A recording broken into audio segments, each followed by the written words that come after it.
All right, today we're going to talk about how to pass vehicles safely when you're driving. So they're going to vary depending on the vehicle that you're trying to pass. But the first thing we're going to do when we're passing a vehicle is we're going to check our mirrors, which would be your rear view mirror and your side mirrors, to make sure that there are no cars too close to you, or in the lane that you may be turning into to go passing the vehicle that you're trying to pass. Then you're going to look in your blind spots, which is what you cannot see when you're using your mirrors. You're going to use your turn signal, so you'll indicate that you're going into the opposite lane to attempt to pass. You're going to slightly turn your steering wheel into the lane that you're using to pass, which will be your left-hand lane. You're going to continue at the posted speed limit, and you're going, once you have covered enough distance between you and the vehicle that you're passing, you're going to indicate your intentions to turn back into the lane to get in front of the vehicle. You want to make sure that you give the car or the truck behind you enough room in case you might need to slow down. So a couple of the things that you want to make sure that you pay attention to when you're passing. Obviously, one, if the lines are solid, that's a no passing zone, so you're not allowed to pass there. Pay attention to signage. So obviously, if there's a no passing zone, you cannot pass in that area. A big thing you need to pay attention to, especially on a two-lane road like this. So this would be traffic flowing this way as well as coming this way. When the lines are striped, this lane would be able to pass, so you would be able to pull over into this lane to attempt your passing. So the biggest thing that you need to do when you're passing is make sure that the lines are checkered and not solid. Make sure that you give, the lane is clear. Make sure that you give enough room between you and the vehicle that you're trying to pass when you try to get back over. Some special considerations that need to be given to larger vehicles is, especially like semi-trucks and trucks that are like, I think snowplows was another one that they used.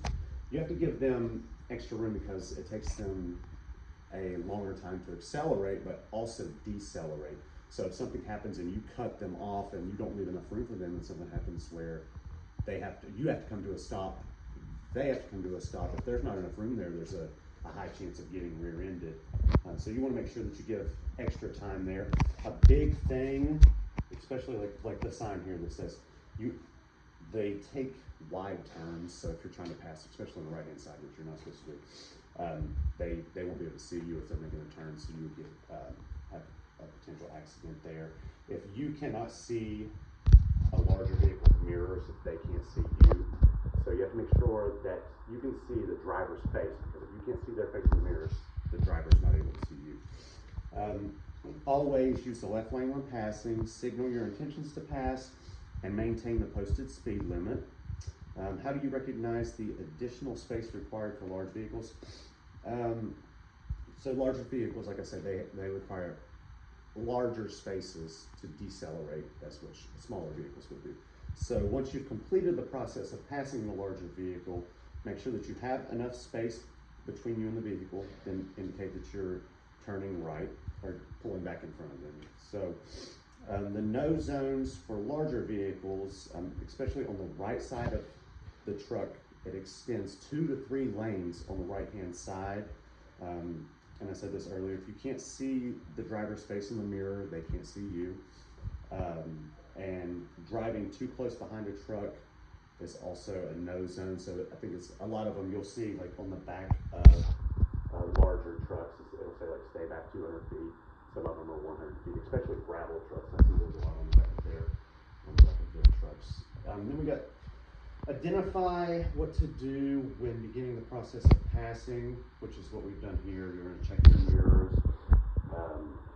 check both side mirrors, look in your blind spots, use your turn signal, make sure the lane is clear that you're going into, especially with the oncoming traffic. So that would be in this situation here with the cars coming this way. When you go to get over into this opposite lane, this lane would need to be cleared, especially you have to have a very long distance because it's going to take you a while to pass the vehicle that you're trying to pass. Now at nighttime, you're going to make sure that you check and make sure that all of your lights are working. The headlights will be required to see. Obviously your brake lights will be used to indicate your intentions of slowing down or braking, and making sure that your turn signals are working. That would let the drivers know if you are attempting to pass. You would use your turn signal to indicate that you're going into the passing lane. And once you have cleared enough room to be able to safely get back over into the lane in front of the vehicle that you're passing, you would have to use your blinker to get back into that lane. And then how to react if a situation arises during the passing process. Once you've completed all of these steps and you've moved over into the passing lane or begin to move over into the passing lane, if something were to happen, like maybe a vehicle came that you didn't really see there at the time, you would have to, you don't want to try to accelerate to try to go past the vehicle quickly and potentially have a head-on collision here. So what you would do is, if you're over in the passing lane, you would attempt to slow down as safely as possible, and that would provide the vehicle that you're passing enough time to get in front of you to provide safe enough distance for you to get back over behind them. So you would use your turn signal to get back over. So once you've indicated that you're turning back over, take your steering wheel, slowly move it back to the right, just to ensure that you have enough room